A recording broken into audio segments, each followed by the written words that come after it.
Hey there. Welcome back to the Fanboy Cantina. It's been a while since we have had one of these live streams, so thank you for spending a little bit of your day today. We are talking about Ahsoka episode 4 and just sort of maybe like the mid-season take, and we're joined here by Mr. C. Mr. C, how are you doing today? It's a nice weather Saturday here in the city of the winds. I'm looking to have a good conversation here and then get out and about on the town after we're done. Let me tell you, word is, as we know, when we were last seen together, we were on my channel doing Yeah. a bit of. We had a whirlwind kind of a day, and Dave was part of that. So the word on the text is that Dave's in the local comic shop. He's talking comic shop talk. They're talking about Disney Plus. They're talking about Ahsoka. We got Jim Campbell out here in the world trying to see what's going on with Ahsoka. So this is a hotbed topic, and I look forward to diving into our fanboy content here. Very nice. No, I too am looking forward to it. And yes, we are. Yes, we are live. Yeah. So it's been. I don't know how long has it been since we've done what. Actually, I do remember the last time we talked was that we did this thing live was when it was like the beginning of Secret Invasion, Marvel's Yes. Secret Invasion, and we didn't come back to talk about Secret Invasion Well, because I kind of believe if you don't have anything good to say, don't say anything at all. Uh, right. And I'll say this, that the one-on-one scenes, the conversations within the Secret Invasion TV show, and then we'll jump right into yeah, our current business. sure, This is sure, just sure. a recap bit. The Yeah, conversations were still well acted, strong dialogue, but let's say the rest of the set pieces of the show weren't as strong as those character moments. That being said, let's look at our character moments and our set pieces for our current business at hand. awesome, awesome. All right, so let's dive in into. We're going to talk about the latest episode, but before we get into that, let's talk about overall series impressions of Ahsoka, currently on Disney Plus. Mr. C, how is this show working for you? What do you think of it? Well, let me tell you. Besides, let's see how many name drops I can put in for Dave Terror Dave, terrordaves.com for your horror stuff. Yeah.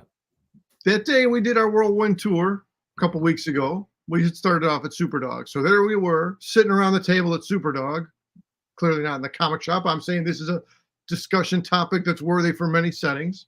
We're sitting around there, and I was giving it kind of more harsh marks, more so than typical. I thought at my first viewing, some things took me out of the story, and I can speak on those in greater detail soon.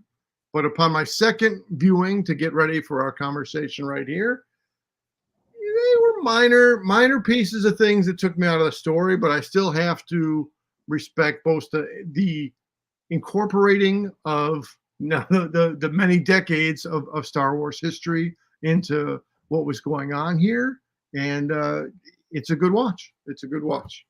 Your overall read, sir? Overall read, I really enjoy it. I really enjoy it. It is essentially Rebels season 5. And I think that's a common take. If you are a fan of Star Wars Rebels, the animated series, you're more than likely to enjoy this series. I think that the story, the fight choreography, the casting, for the most part, I think is just spot on. The introduction to new characters. There's so much to love. We'll get into some of the highlights in a moment. But I think, yeah, it really does work for me. The pacing sometimes throws me off, and I've seen that as a common, criticism about the series, and it does, to be honest about it, throw me out a little bit, especially in I think the first couple of episodes where like, oh, okay, I get that there's it's like we're in Raiders of the Lost Ark here in the very beginning of it. The looking for this orb, this thing, and it's just like, okay, maybe in different hands it'd be a little bit quicker, and that kind of feeling of, geez, maybe it could be a bit quicker paced, is kind of pervasive. But nonetheless, I do enjoy the show greatly, and the pacing, um, I think, is intentional, and I think it does work for the most part. Well, I know I'm waffling. I'm waffling. I'm gonna get into the justification, I think, when we talk about the highlights. But yeah, I really love this show. All right, so let's talk about the highlights here, and actually, maybe to bridge things a bit in my waffling there. Um, you know, with the pacing, how I got to justify it or why it is the way it is, I think it's because of there's a heavy, Japanese samurai movie influence in this series. And and so you watch these old, decades old movies now, and there's like things where it's just like Toshiro Mifune like stroke his beard or whatever, or do it. There's a kind of a cadence there, um and now actually when I rewatched episode 4, there's points where it's just quiet, and you can tell that there are things going on in people's heads. And then in like in so the specific moment in episode 4, with the pacing of one of the scenes, Sabine Wren is like thinking, she's thinking about, and Ahsoka is asking, "Can I trust you? Right? Are you going to make the right decision? We may need to make a hard decision where nobody can get to Ezra." And you can see there's like things going on in Sabine's head, but there's no words being spoken. And then later in that episode, in this episode, we find out that her family died in Mandalore, in the siege of Mandalore, in the Purge of Mandalore. So then it explains, what was she thinking in that moment. So I think there's an intentionality to the pacing because it's so heavily influenced by Japanese cinema. Right. That's a great insight, especially tying it to Japanese cinema, which you'll be more well versed in than I am by far. I'll say, you know, my recollection of the late 70s and early 80s, the original trilogy, Mhm. uh, it didn't have too much downtime in a way that brought a negative effect to it. But I'll say in general, then, if we're referencing the material that was created and synthesized and put together in the late 70s, the 80s, just the pace of storytelling was different at that time. Let's say there's more fireworks, figurative fireworks, more explosive moments, more attention getters, uh, more intentional pace to keep up with the pace of entertainment today in general. So Mhm. I'll say that it's being true to its source material in a couple of different ways. Yeah, there's also some moments when you rewatch Star Wars: A New Hope. Um, there's like, okay, maybe it could be a bit quicker. So it's like harkening back to a simpler, easier time, before the dark times, before the Empire. So we've got some comments here. Love the classic Star Wars feel of the very opening of the first episode, the scrolling text, the slow pan of the starship, etc. Yeah, that was a stellar beginning. I love the crawl. I love the feel of it. It was just absolutely wonderful. Big problem. Okay, so let's talk about this. Big problem with the Force and everyone, though. What's the point of looking for your young Jedi to recruit to the Jedi Order?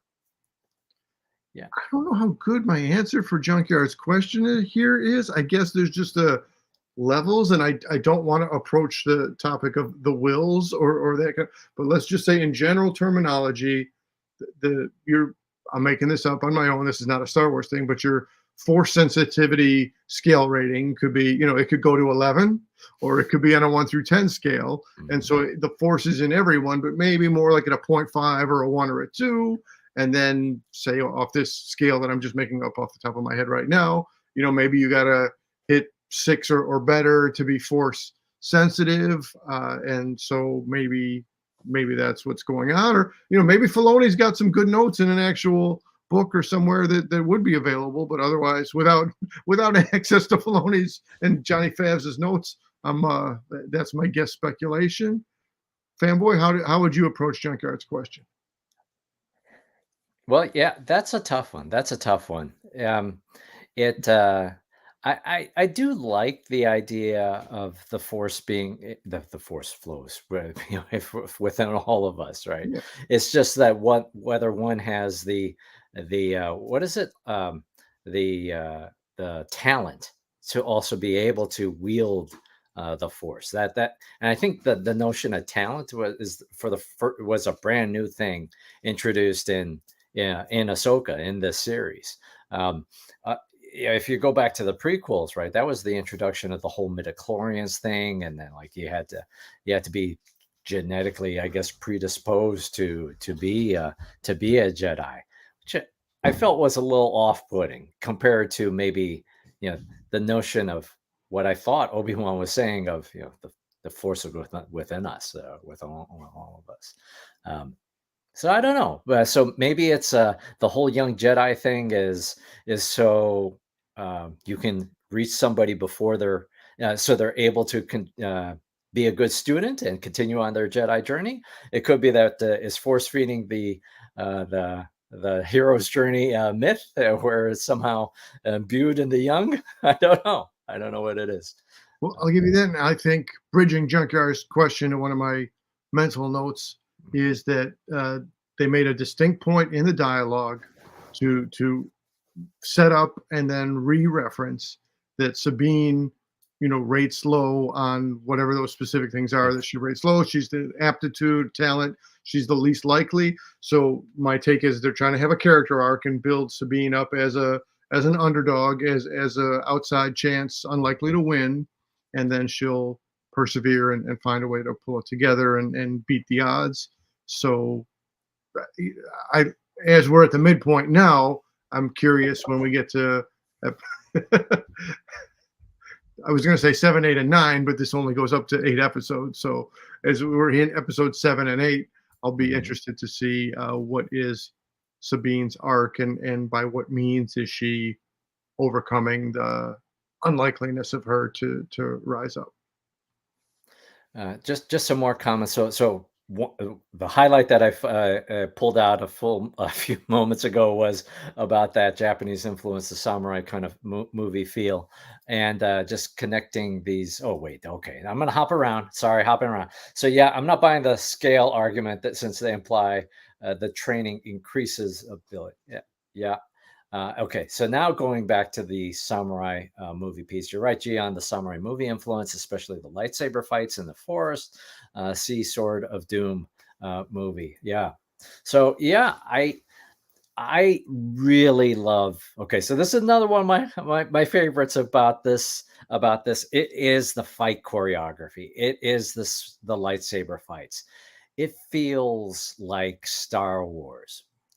The thing that I didn't like about the prequels, and then also what I didn't like about the sequel trilogy for the most part is, yeah, when you look at the fight style in the original trilogy, it's a certain way and also reflects a certain time of filmmaking. Um, and and for myself as a kid who was studying kendo at the time, I'm like 7 or 8 years old, right? And now I see, or no, actually I'm 10 by the time of I think I'm 10 by the time Empire Strikes Back comes on, and right, one was second grade. Anyways, it doesn't matter. So I'm a little kid doing kendo, and now I'm seeing Luke Skywalker in these kendo forms, and it just blew my mind. It was like, oh my goodness, the thing that I've been doing as a hobby is now showing up on the screen, and it's maybe not as elegant as an Akira Kurosawa movie or something else, but it's still amazing. And then when he's in Return of the Jedi, when you see the anger that's showing up in his fight style, it's wonderful because it's connecting. There's a intentionality of where he's at in his training, and then also the emotion that's flowing within him. And then you get into the prequels, it's like, I don't know what the heck this is.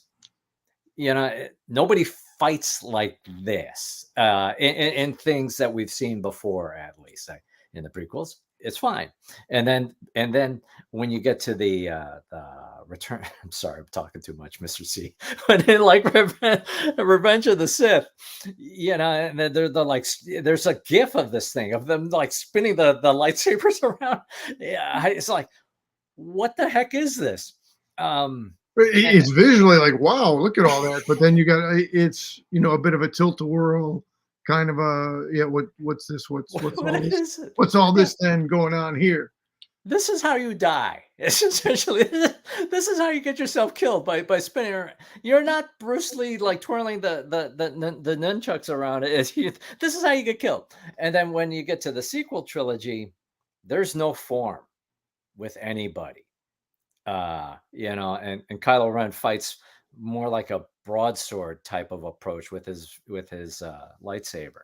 So there's kind of a lack of form that happens, and it sort of makes sense because of the lack of training with Rey and everything else. Uh, with this one, man alive, what a long point. So with this one, with the fight choreography, it feels right. You can see the talent.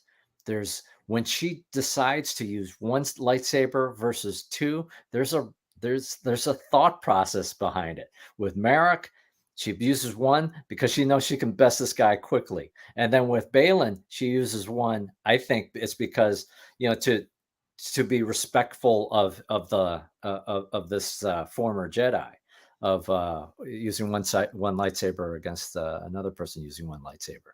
So yeah, I love it greatly. I too am very much into the fight choreography here, and let me jump around with notes on Sure. fight choreography and translation of things. So for the sequel episodes, no. Look, I did your no. For the prequel episodes, I want to say Darth Maul as portrayed by Ray Park. So in the Ray Park, when Ray Park is on screen and he's influencing or totally in charge of his fight choreography, you have something there. But yes, it outside of the Ray Park business, in every scene in which he is not in the combat, your point stands solid. So now, having recapped Ray Park, in our current incarnation, in our current show, we have Diana Lee Inosanto. And I didn't check the credits to see if she's contributing to the fight choreography, but and to date, I don't believe she's been in a physical combat scene in this series. However, let's look at some lineage here. And as you referenced Bruce Lee a minute ago, so Diana Lee Inosanto is the daughter of Danny or Dan Inosanto, who is student of Bruce Lee. And as you referenced your kendo days back in my time in the late 90s of being a student at the local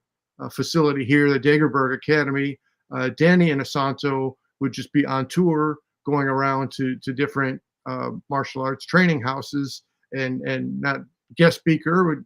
Guest speaker sounds a little too casual of it. Is seminar conductor or distributor of the knowledge, sharer of the wealth of his own life's hours and his training from Bruce Lee. So all that to say, now that we're at the midway point, episode 4, I do expect to see some physical combat coming out of the Morgan character portrayed by Diana Lee Inosanto. There Yeah, she is. you are absolutely right. So yeah, just on the casting, I really enjoy her character. I rewatched last night the what was it, Mandalorian season 2, the Jedi episode. I think it's chapter 13, and that's where a lot happens. That's where we first get introduced to the Morgan Elsbeth character, and it's also where we learn Grogu, Baby Yoda's first name is Grogu. A lot happens in it, so I loved that episode, and I loved the introduction of her character. And yeah, as a human being, as a person, just wonderful. She's great. Uh, yeah. Um, Go ahead. Oh, character introduction. So yeah, right. Her Yeah. character introduction was she was rescued by these other two Mhm. I don't know if they're formally Sith, but they're for sure not Jedis. But they're these two agents who have lightsabers and are working towards the rescue or the restoring of Grand Admiral Thrawn.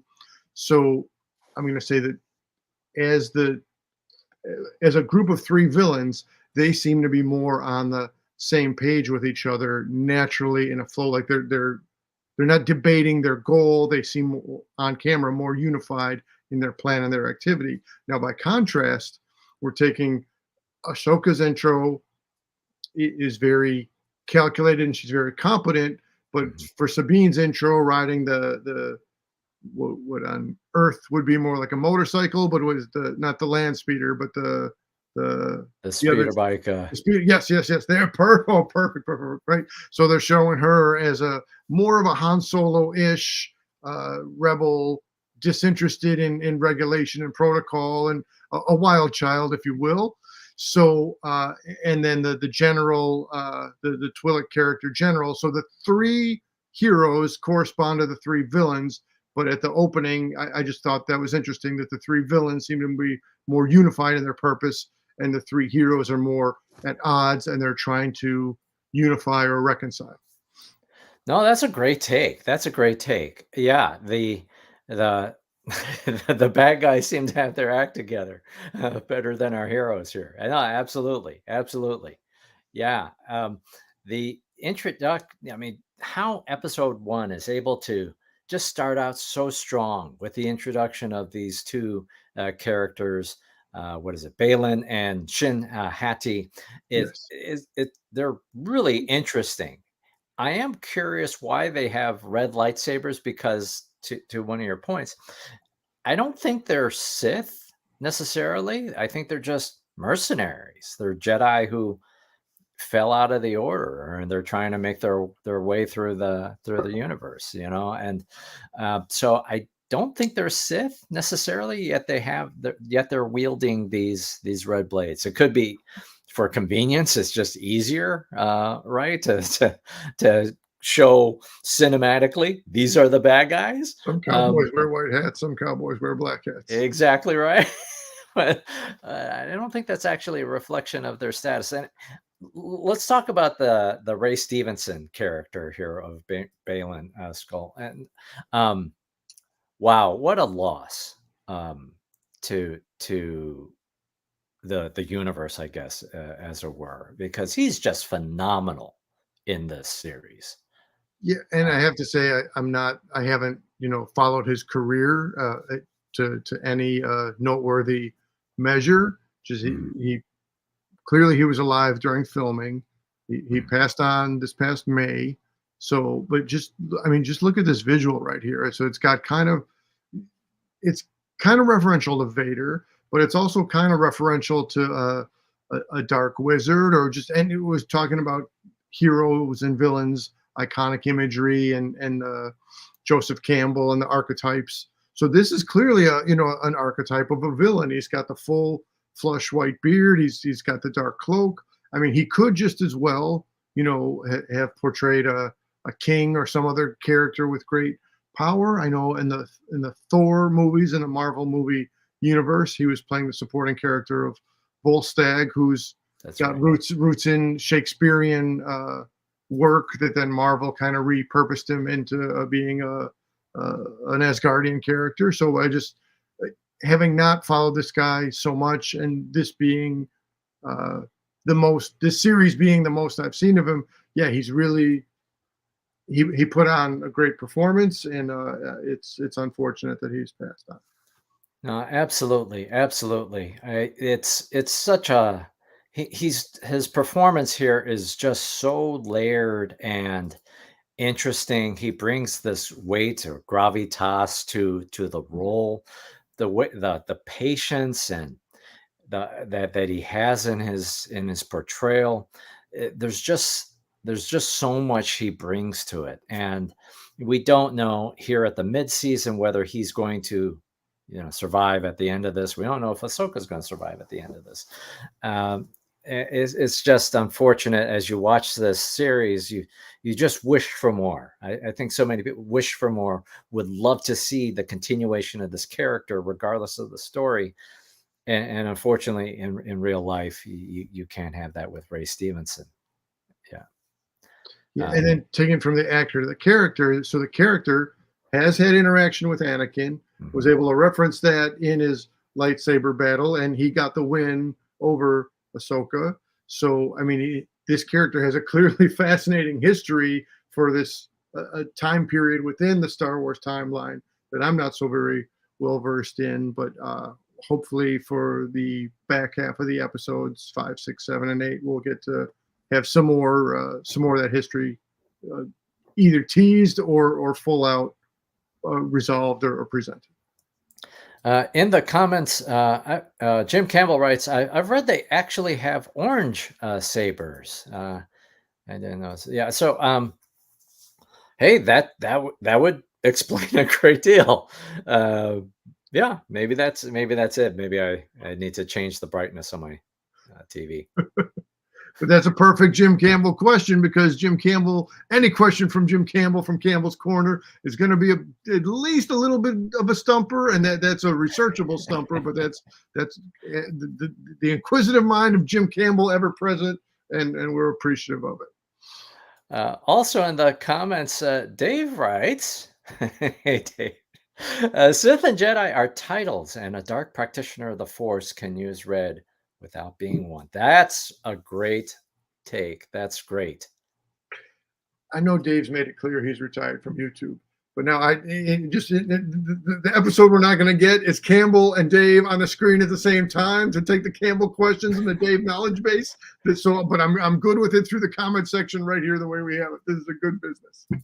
That's wonderful. Uh, okay, other highlights, Mr. C, that you've got. I've got a couple still, but what Yeah, else and you got? then you know, Or casting, whatever, wherever you want to go.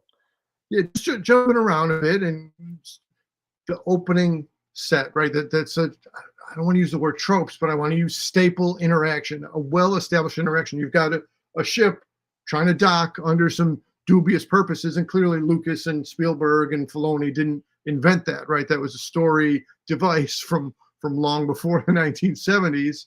So again, the control panel. So the setup is very Star Wars.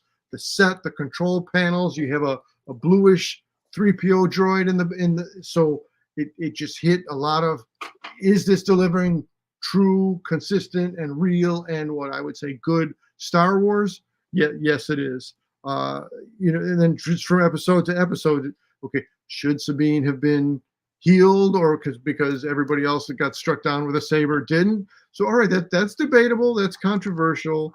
Uh, you know, the idea of, would there be some Empire loyalists? Like, let's think about it. After a war, the losing side of a war, right? Some people are going to be like, all right, we need something new that's in the past now. We're going to not follow along with it. But then there would be other loyalists or greed-based people. So, yeah, from in each episode, there's a pretty good points to ponder, or some real considerations of how do these things, these elements, how would the story flow in a real life situation. Back to you, sir. Well, to build on one of the things you said, yeah, how they started it off, how they started off with, you're in, what is it, home one, you're in home one, and you realize, oh my goodness, we're in the ship from Return of the Jedi. We're in that same, place where all of the heroes, all the rebels got together and planned the attack on the second Death Star. We're back there. It and the So I'm going to build off of that too, and to take us to a different space. The score itself transports you back to the original trilogy. No disrespect to what is it, Ludwig? I can't pronounce his last name, but the people who have done music for other Star Wars properties on Disney Plus, they're all fantastic. But Kevin Kiner, I believe is his name, he's got it. It transports you back. It and actually, thanks to his score, during those moments where it's like, "Oh, okay, nothing's happening," the score is still carrying you through, and it just blows my mind. It's among my favorite parts of the series. Yep. Yeah, I'm also on board with the score. Again, a well done score is going. If you're concentrating on it, you'll have these active considerations or active impressions of it. But also a well done score if you're not focused on it, but it's there. I don't want to say a subliminal level, but Mhm. as a partial awareness of it, that it's subtly giving you things that are not visual, that are not in the dialogue, that are not an implication, but it's just it's carrying an emotional tone and an emotional weight to it. And I would say this score at this time on the show achieved all of those things. Alright. So let me ask you a question here, um, That is why because we're here. with, so for me, as I said at the beginning, it's Rebel season 5 for me. I enjoyed Rebels, and when it ended, I had some criticism of the finale for me, but it was really great, and I was sad to see it end. And in the animated series, one of the final moments is where Sabine is coming up to the mural. She touches Ezra Bridger's face, and then turns around, and then is going to head off to with Ahsoka on this adventure to find Ezra. And then in episode 2, when that mural comes up again and she touches the mural, I was leaning forward in my seat, and it was an emotional moment for me of seeing this thing happen. It's all TV, right? So I'm not saying I get emotionally invested all the time in things, but it was one of those moments like, Mandalorian season 2 finale where Luke Skywalker appears. I was like bawling. It's like, oh my goodness, this is amazing. This is what childhood me has wanted for decades. Um, so to see that moment or moments that appear in Rebels or certain beats, definitely certain characters, Hera and Syndulla in real life, Chopper in real life, are all wonderful. But let me ask you, how well does this show do you feel sometimes that there's stuff happening and I'm not connected to it, or that I don't understand why Ezra Bridger matters? What's the big deal? How how is the series it's and I realize it's kind of a ridiculous question because it's landing for you the way that it lands. But just these other elements, like how do you, because they're out there, there's an anime series, there's backstory to Ezra. How does that impact your experience, if at all? Well, on the specific of Ezra, right, not from episode one, but from the episode four, as Mhm. as as the Ray Stevenson's character is talking to Sabine, Mhm. uh, there it's laid out if her family was taken away from her, slaughtered on Mandalore, and Ezra is the only family-like de facto family member she has.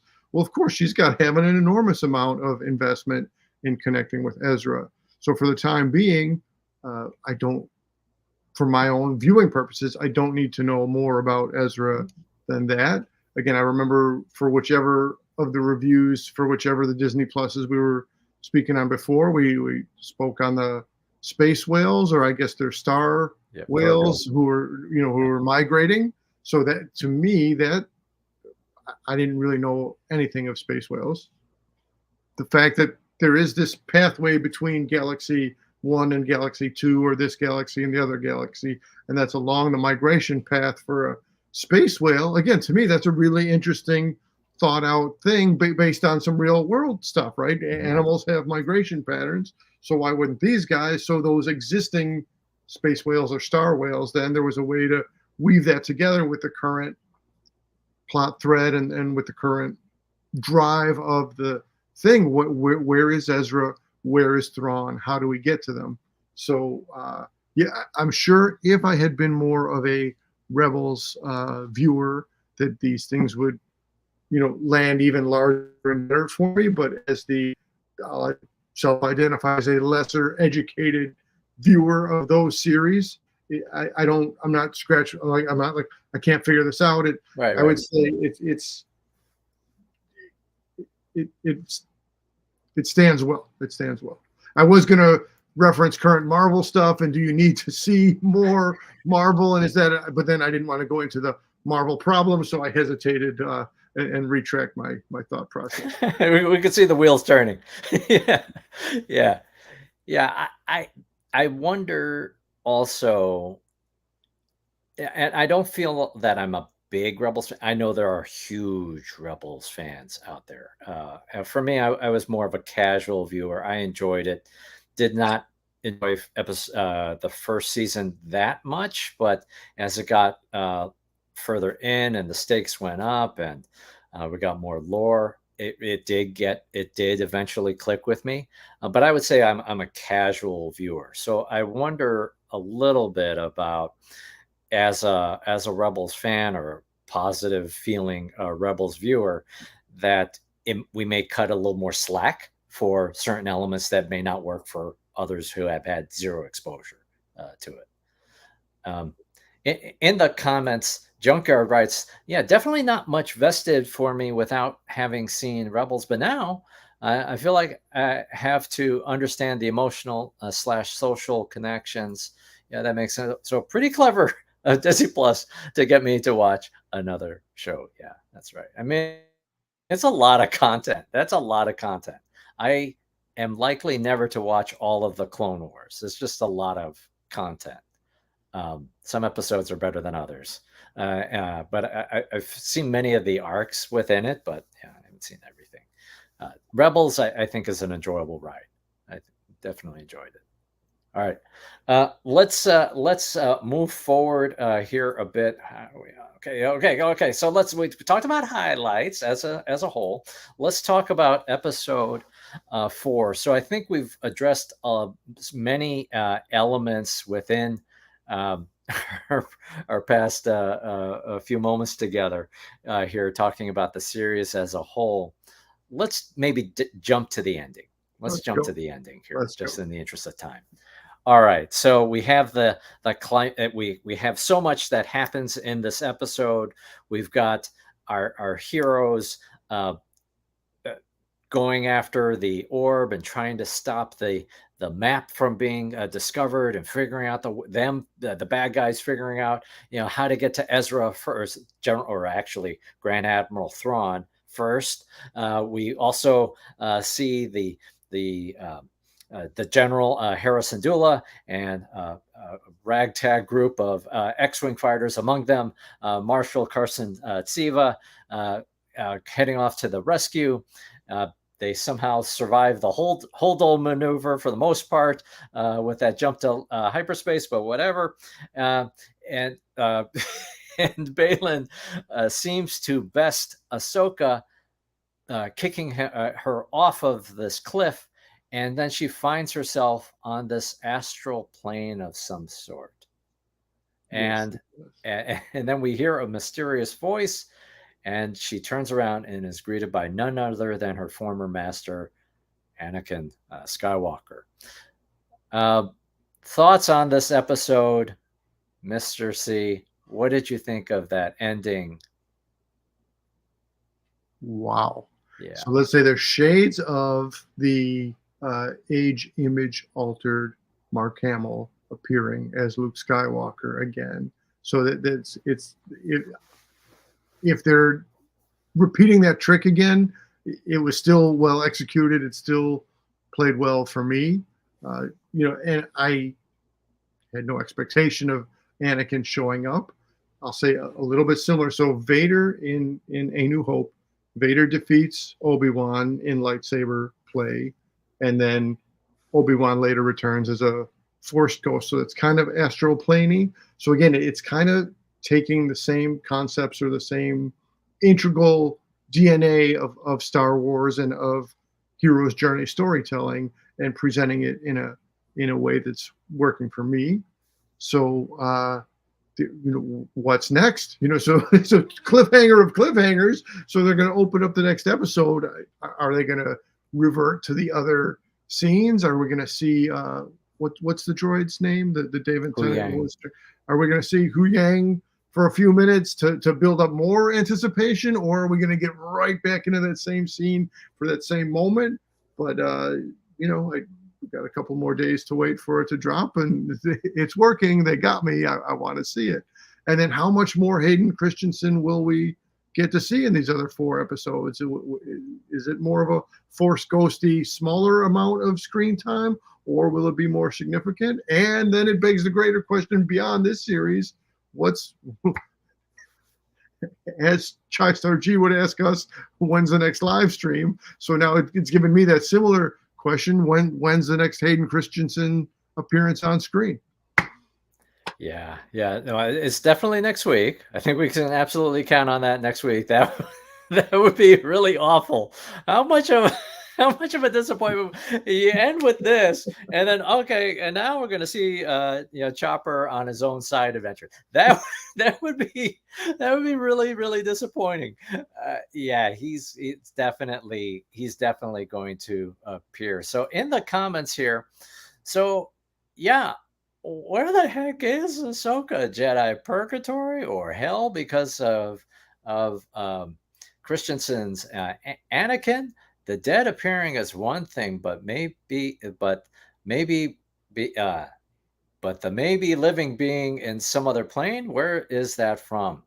Yeah. So on this point, it harkens back to again the Rebels. It is a direct connection to Rebels. When you look at I think many people expected this to appear, this whole astral plane thing to appear based on just the logo of Ahsoka, where it had what is known as the world between worlds, and that was a concept introduced by Dave Filoni in Star Wars Rebels, and it's yeah. I would say in the whole animated series, there's both the Clone Wars and in Rebels, the two things that just sort of sit with you are the most extraordinary or just so very different episodes. So one would be like the Mortis arc in the Clone Wars with the father, the daughter, and the son there, and it's just a very unusual, mystical introduction in that animated series. And then in Rebels, it's this one. It's the world between worlds, where it's not necessarily like time travel from my understanding. It's not like time travel. It's not the multiverse. It's some other form of existence where where time and space are perpetually, my understanding, time and space are perpetually happening. You can see things that are happening in the present as well as things that have happened in the past and yet to happen. There are limitations in what one can do. You can't interfere with these moments. But yeah, it's like an astral plane of some kind. I'm not doing a good job of explaining it. There is a YouTube video out there where Dave Filoni himself explains what this form of being is. But it's important because in Rebels, this is how she is able to survive in a battle that she has with Darth Vader. So but it's a really trippy piece of animation to watch. It's really cool. So yeah, to see what was just sort of an unusual form in animated that now being brought to life, an unusual animated form to be brought to life in live action is just wow. When you say the part about you can't influence or interfere with things, and that's again striking me as referential to Scrooge and Charles Dickinson's writing, and the ghosts of Christmas past and present taking them around, but you can see but you can't affect the outcome. And then also if we're saying the astral plane or this other worldly thing, so I'm going to assume Ahsoka's still going to be in her own body, her as per usual, come the beginning of episode 5. But now we're looking at, yeah, like a Professor X mental projection into the astral plane, or a Doctor Strange using that as a dimension in which to operate. So it's an interesting interpretation, similar to and also different from how it comes across in your Marvel or your DC comics. I'm very curious. Excuse me. I'm very curious where the story goes from here, because is she dead? Did Ahsoka die, and that's how she landed in this space? Is it because there are like portals or something to allow for, at least in the Rebels animated series, to allow people to come in, to enter this world between worlds and exit it, I guess. So is she dead? I don't know. I'm gonna say, oh, it felt like Well, no, no. Junkyard says, yeah, yeah. I can understand. See, again, this is where I wonder if you're a Ruffles fan, if you're already versed in this. And for me, again, caveating, I'm lightly versed in Rebels. If I'm not a super fan, that maybe you cut it more slack. That maybe you cut some of these moments a little bit more slack.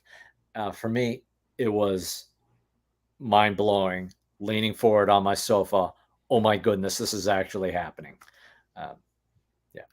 well, and let's take the term as it's widely defined, and then the term as it's narrowly defined, and the term is cliffhanger. Yeah. So she was literally set over the edge of the cliff.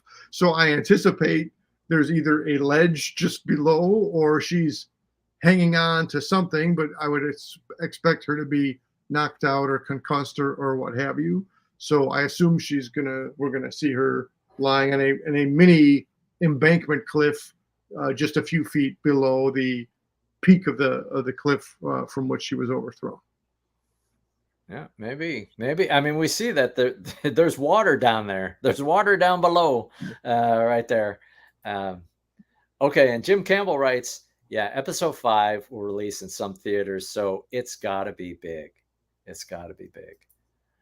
Yeah, and so if you had not heard about this, the that's exactly right. It's only at, I believe, 10 theaters where across the country where they are.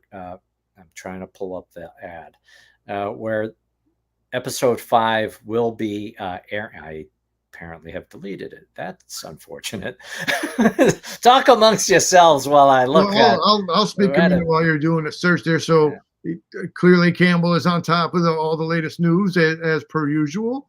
I want to say it was a surprise to me when I heard that, or when I encountered that it was going to be the theaters. So that makes me think, what is going to be the runtime? And they're saying episode 5.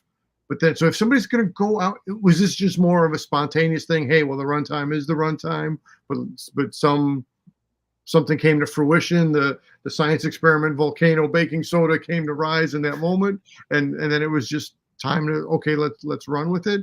Similar to how the Batman animated movie for, I think, Mr. Freeze was originally just for TV and then shifted to going to full cinematic release. So I don't suppose any of those 10 theaters are anywhere close by. Be Well, great to be able to. Well, so unfortunately, the tickets are sold out. So this is the mid-season fan celebration happening on Tuesday, September 12th at 20 at I think 5 o'clock, whatever the local time is, and so I actually did get tickets for this thing, but unfortunately, I have a family event at the same time, and I can't go. Uh, I so but it's good to care about family because real life does matter. But it would have Yes, been of nice to course. see this thing in the theater. So yeah, it's gonna. I'm with you, Jim. It's likely to be a very big deal with this episode to be able to see if they do any of this world between world stuff, and if they get that crispness of that black, the void that you see in the animated series, and render that here.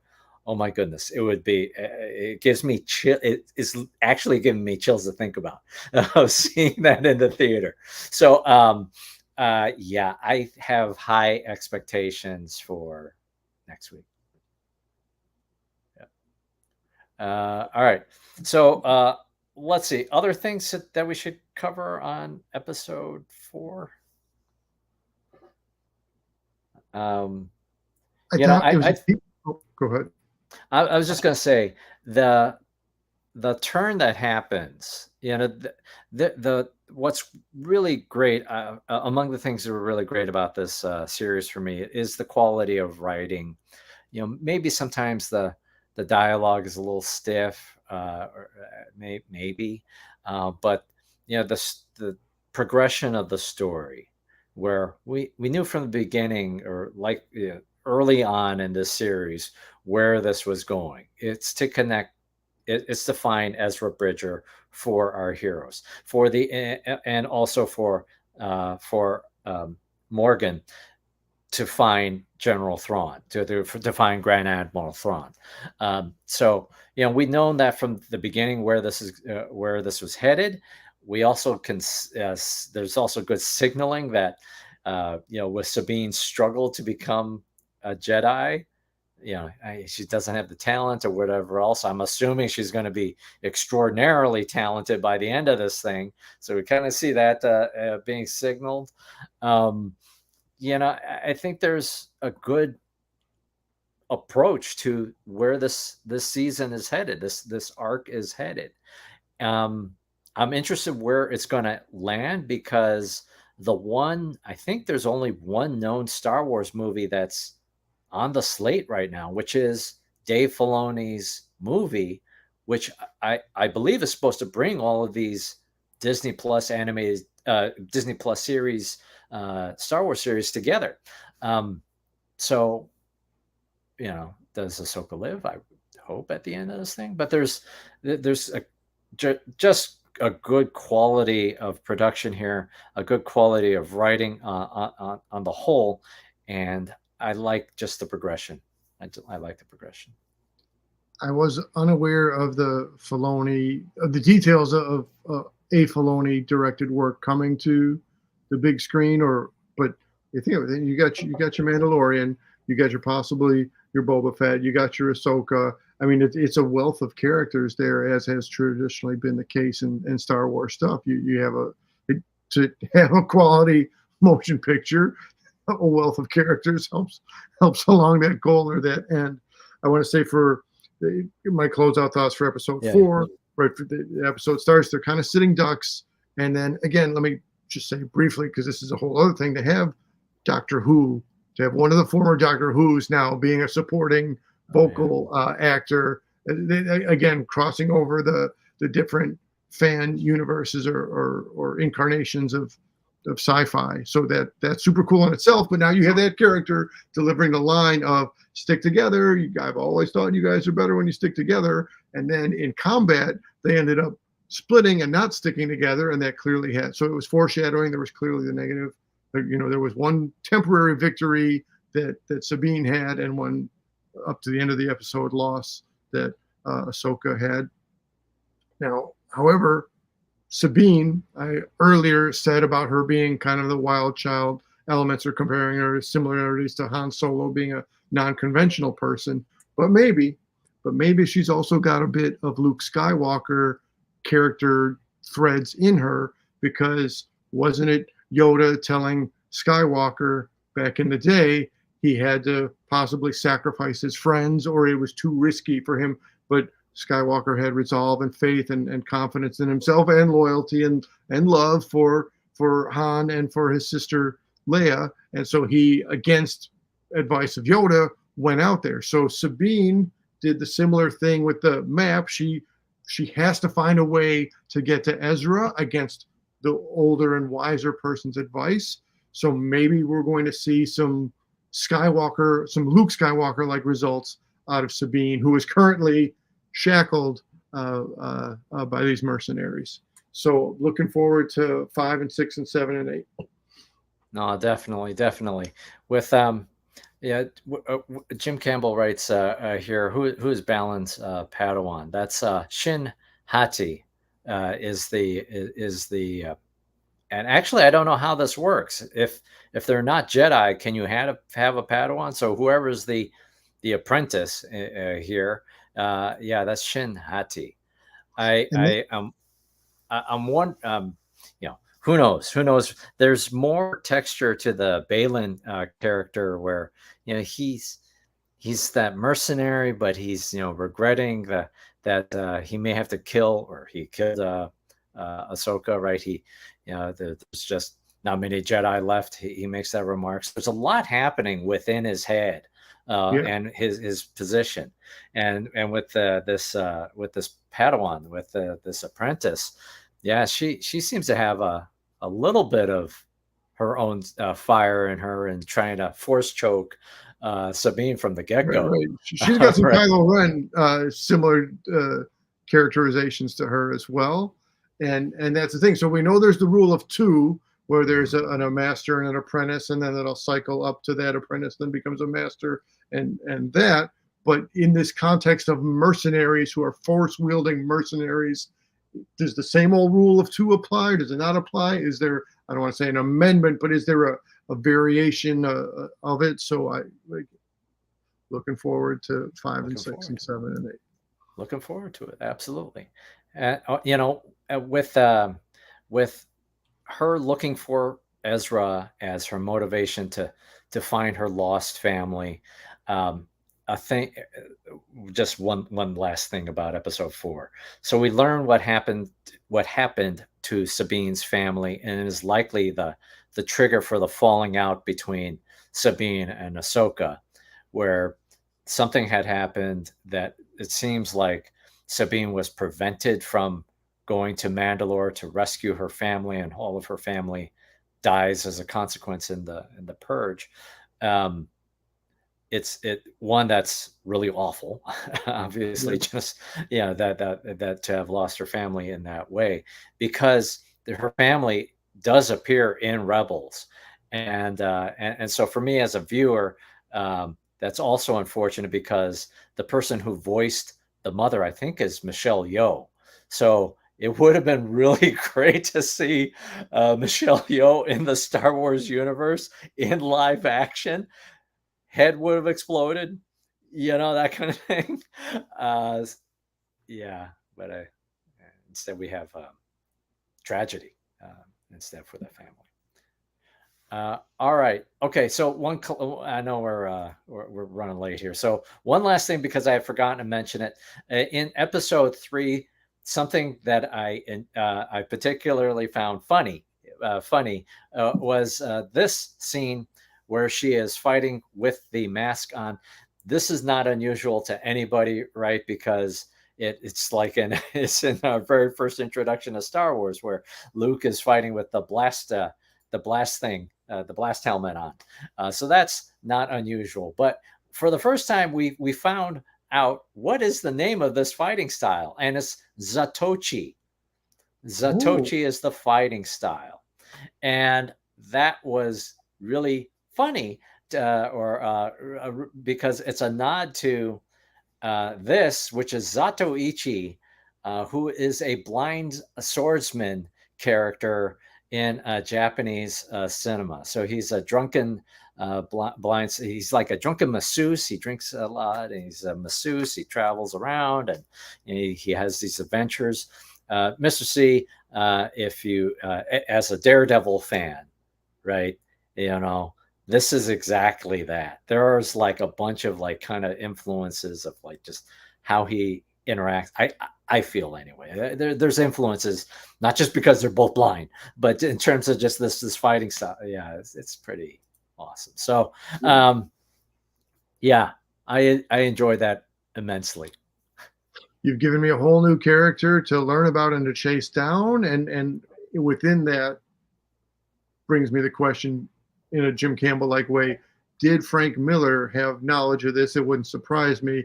And did Frank Miller interweave that into his time on Daredevil? I wonder if that had been in a Frank Miller interview, or is that a searchable thing on the net, or would that be a new new question for somebody to hit Frank Miller up with. Hey, Good to keep the questions in flow. Mr. Miller, I have a question for you. Did you We're watch the referencing Zatoichi? back in the day when we were at Wizard World, a person stood up in the panel and said, Frank Miller, I come all the way from Germany just to meet you. And that was a moment that stuck with us now across the 20 plus years. And that was beautiful. Simple Thank you pleasures for of life explaining it and for beautiful everybody else. things. Well, awesome. So I think we've gotten through the comments, and we're at the 1 hour mark. Hey, so I think let's wrap it up. If that's Let's okay. wrap All it right, up. let's I'll wrap it take up. it. So thank you so much, everybody. And if you're joining us later, post in the comments. We do read the comments. Would love to continue the conversation with you. I should have done this in the very, very beginning, so I'm going to do it right now. Everybody should check out Mr. C Dives In, available on YouTube. You can check out Mr. C's adventures where he goes to various Chicago institutions. He talks about Svengoolie. He's had some wonderful interviews with, well, you could talk about Mr. C. Talk with folks about just the spectrum of guests that you've had on the channel. Sure. Well, let me say again, I owe a lot of my channel to being here on this channel and my first guest co-host, Jim Campbell. Still appreciating that we broke open my channel that way for Amigo Figures review with Jim Campbell. Terror Dave has given a wealth of possibility, which led to interviewing Svenologists, Warner Todd Houston, Nanette, Sarah Gooley, Sam Gambino. We've had a lot of great Sven conversation on my channel. And right now we just put out, I'm getting glare, but we just reviewed the Sven. Go to the one shot. We just reviewed the Sven Gooley comic. If I get 5 more views, I'm at 100 views over there. So that's a great thing. And coming up soon, I'll have definitely more Sven Gooley related material. And I finally got my act together. The Alex Ross art exhibit was recently at the Elmhurst Museum locally over here. So I'll soon, I wanted to have that show out way earlier in the summer when the exhibit was still on at the museum. The exhibit's now closed, but I do have that stuff ready to go. So we'll be putting that out soon on the Mr. C Dives In channel. You never know, you might see Fanboy G in any given episode, live or in the comments. It might be the Alex Ross show. It might be a different one. We got to talk schedules once we're off the air from here. But thanks everybody for watching. Thanks, Dave. Thanks, Jim Campbell. Thanks, Junkyard, for jumping in on comments. Are we good to close out, sir? We are good to close out. Thanks so much, everybody, for watching. Do us a favor, hit the like, hit the subscribe, and we'll see you next time. May the force be with you, always.